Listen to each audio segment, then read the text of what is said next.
Guys, my name is Rahul and today we are going to do a full review of Galaxy A30. So first we are going to talk about the display here.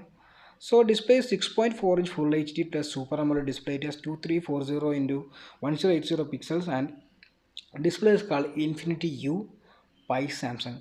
This Super AMOLED display is one of the biggest selling point for this phone. At this price range, it is one of the best displays available and it is amazing for content consumption. So you can see that it looks really good indoors. uh, it has great colors, it has great contrast, and you can see why it is called infinity U display, because the notch is in U shape. You can call this teardrop, water drop, whatever it is. It has very thin bezels, and in the bottom there is a slightly bigger chin, but it does not take away from the display. It looks really good. Personally, I think this is the best display at this 15K price point.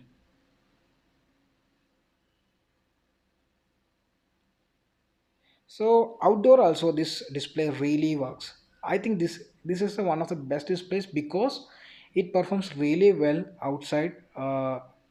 So it is used under direct sunlight here. Even though it reflects slightly, you can clearly see what's on the display. So that is the biggest plus of this phone. This display, this amazing big gorgeous display is the biggest plus point of Galaxy A30. So in terms of design, I really love this color. Maybe it's a personal thing, but I really love the colors. How the light reflects on it, it really looks cool. Yeah, a lot of phones have similar kind of light reflections, but this blue looks really cool. And also you can see that it's a plastic phone, but it looks like a glass phone. It has a dual rear camera, a flash and fingerprint scanner, and Samsung branding on the back. And on the top you can see the microphone, and on the sides you can see the power button and the volume rocker keys. So on the bottom you can see that there is a 3.5 headphone jack, USB type C port, secondary microphone, and an external speaker. Speaker quality is average. I will be putting a sample for this. And this phone has a 4000 mAh battery, but even and a big display, but it feels really good in hand. It is easy to handle. So display is good. Fingerprint scanner is slow, considering all other phones have better fingerprint scanner than Samsung, obviously. And also same thing can be said about the face unlock too. Both are slow. uh, that's that. And in terms of performance, it uses Samsung's own octa-core Exynos 7904 CPU. It has a Mali G71 GPU. You can see the benchmarks because it doesn't matter because the chipset is very poor. In 15K price point, I think this might be having the worst chipset available. It's okay when you're using in the UI and element for sometimes, but in terms of gaming and everything, this is a really poor chip. When I was playing PUBG in 10 minutes, phone was heating up like anything. And in Asphalt and PUBG, there were a lot of frame drops. Even though I made it medium, even there is still frame drops. Phone detects PUBG detects that it can play in medium, and I also has played the game in HD mode and also in medium mode, but there was a lot of frame drops. So I don't suggest if you're a gamer to try this phone even.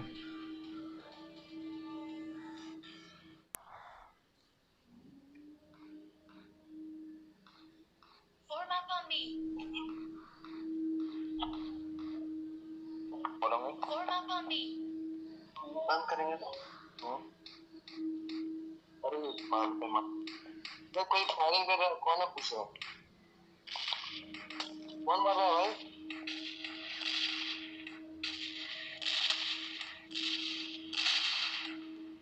बंदा बहुत जल्दी है जल्दी जल्दी बहुत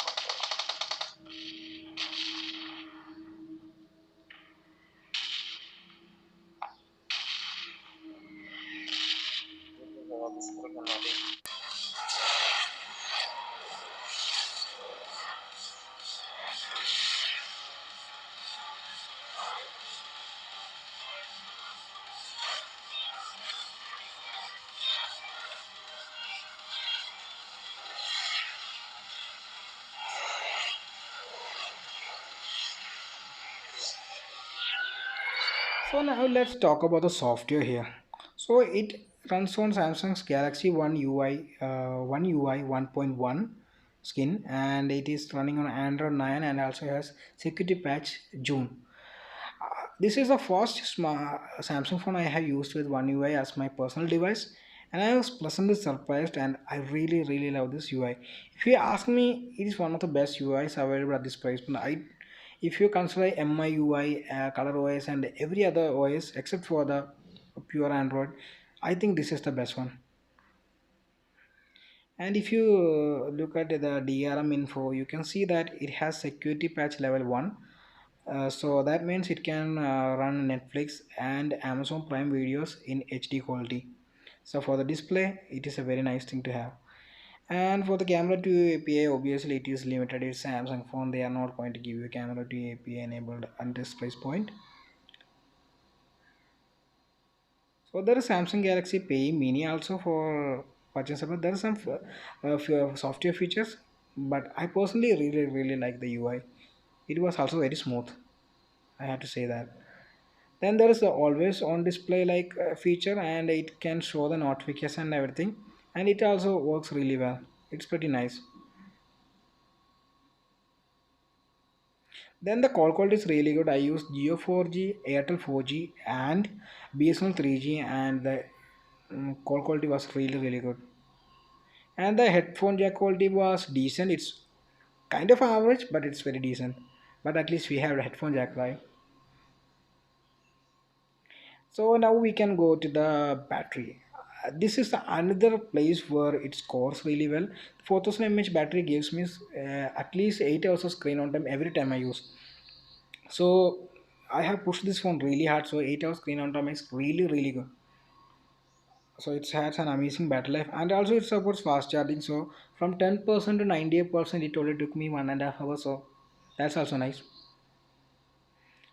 So now we can go into the cameras. So on the back, it has a dual rear camera.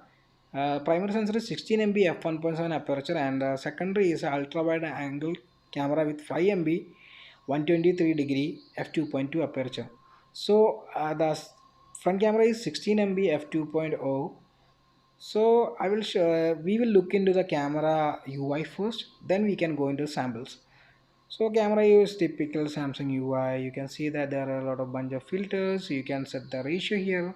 I'm not disappointed that we cannot set the megapixel count, but that's fine. There's timer, flash, and obviously there is video, photo, live focus for depth mode, pro mode, panorama mode.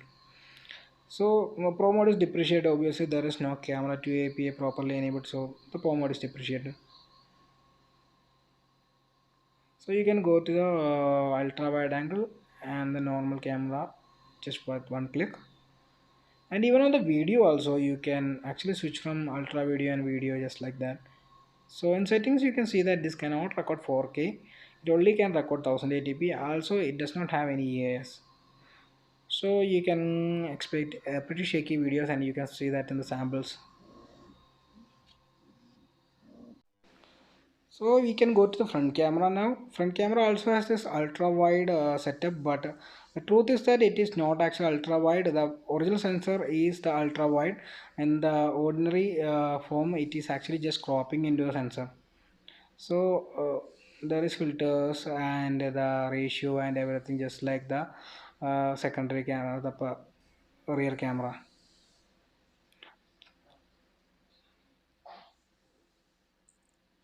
And okay, I missed this one. There is a smart scene optimizer that is like the AI mode in another other phone. So you can turn on so that it can detect the scenes and take the pictures accordingly. So now we can actually move into the samples right now.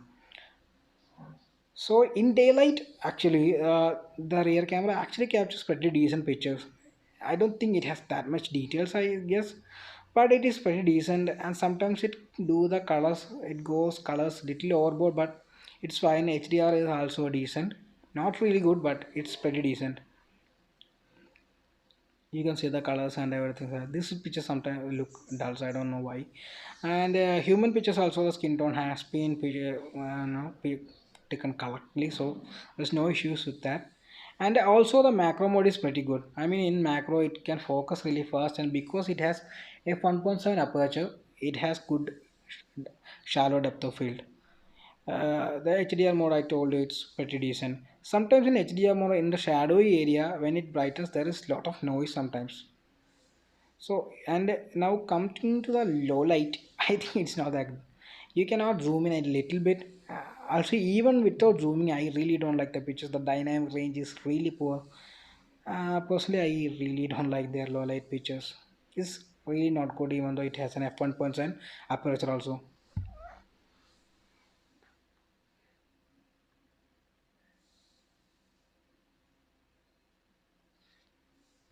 Front camera is pretty good in the daylight, but even though I turned off the low light, the beauty mode, it still works somehow.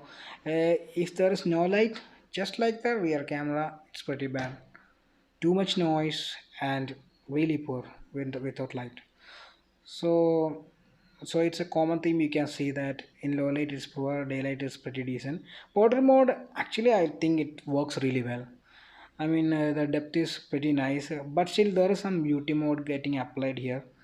Whether it is front camera or the back camera, there is little bit more depth in the photos, but you can adjust the depth if you want to with the slider. So I am fine with that. Obviously, if the cameras are bad in low light, the portrait mode pictures also will be bad. So it's not that good. You can see I'm looking like a painted picture. So ultra wide angle is nice because you have it. That's that for the advantage. There is no details, nothing there. I think there is some kind of little bit distortion also. In daylight it looks okay. You can share it, but don't expect anything magical from this. So if in daylight it's decent, you can expect low light it is going to be really poor. The dynamic range is terrible and the pictures look pretty bad. I don't like this.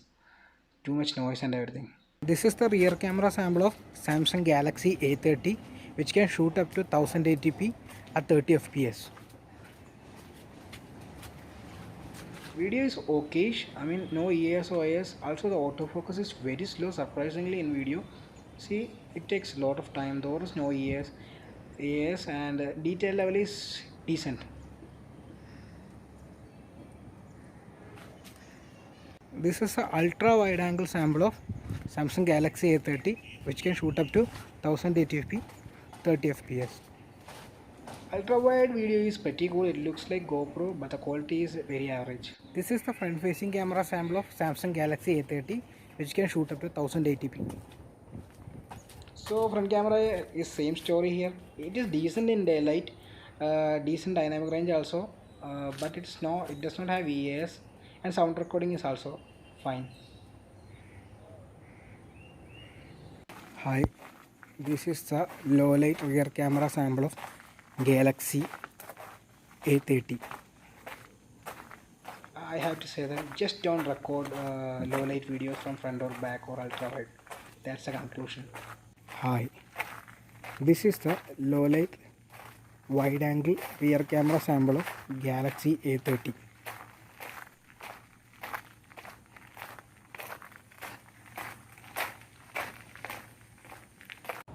Hi guys, this is the low light front camera sample of Samsung Galaxy A30.